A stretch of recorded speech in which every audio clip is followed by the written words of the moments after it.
Max Mogren here, Jackson Hole Skywatch. Look real quick to the left of the frame. You can see the roof line coming off of the roof line near the apex. Obvious chemtrail, linear formation.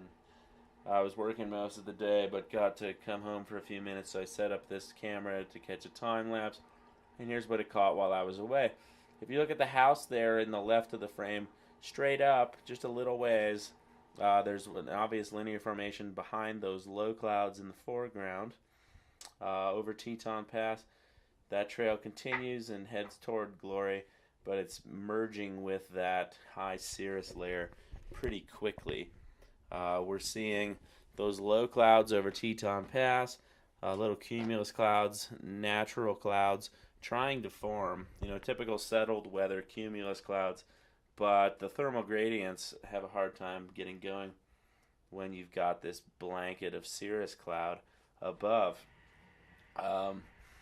All too often we see this on days that are reported as being mostly sunny or partly cloudy or clear. Instead, we've got this high wispy cirrus layer and airplanes leaving lingering spreading trails that seem to cause this layer. We can see a nice big cumulus cloud trying to get started over Mount Glory there in the distance, and it's just going to get shut down. If you really study the sky, you'll notice that the planes leave trails and they quickly shut down cirrus cloud formation, generally speaking. NASA tells us these cirrus layers have an overall greenhouse warming impact and contribute to a phenomenon called global dimming. Supposedly, something like 20% less sunlight is reaching Earth's surface than just a few years ago. Google global dimming and all sorts of info. This, again, still the 16th. This is this evening, just before sunset. Notice in the foreground there, we've got a low cloud. That shady cloud is getting dissipated. Tried to form, but it's dissipating now.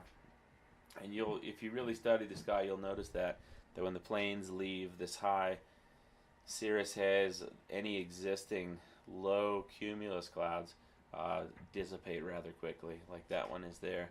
Off in the distance, you can see that obvious sundog, and way off in the distance, you can see the blue sky behind all of this. My camera ran out of battery, unfortunately, but by the time the sun had fully set, this chem layer had totally blown through, and we had a nice, beautiful blue sky for the sunset. Generally, there's a plane flying through, a normal airplane leaving a normal contrail center frame. He's going off into the distance now, out of sight. But it's just unfortunate that we see this so often in our skies. It's happening all over the world. Here's a picture regionally somebody took in northwest Idaho. Same sort of situation. There it's real obvious. You can see the lingering, spreading jet trails forming a high cirrus haze. I've got friends online all over the world documenting this phenomenon, and I would encourage you to study the sky where you live and see for yourself.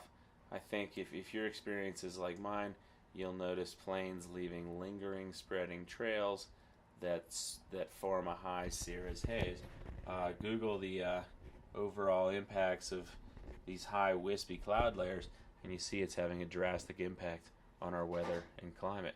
See for yourself, look up. One love. Peace.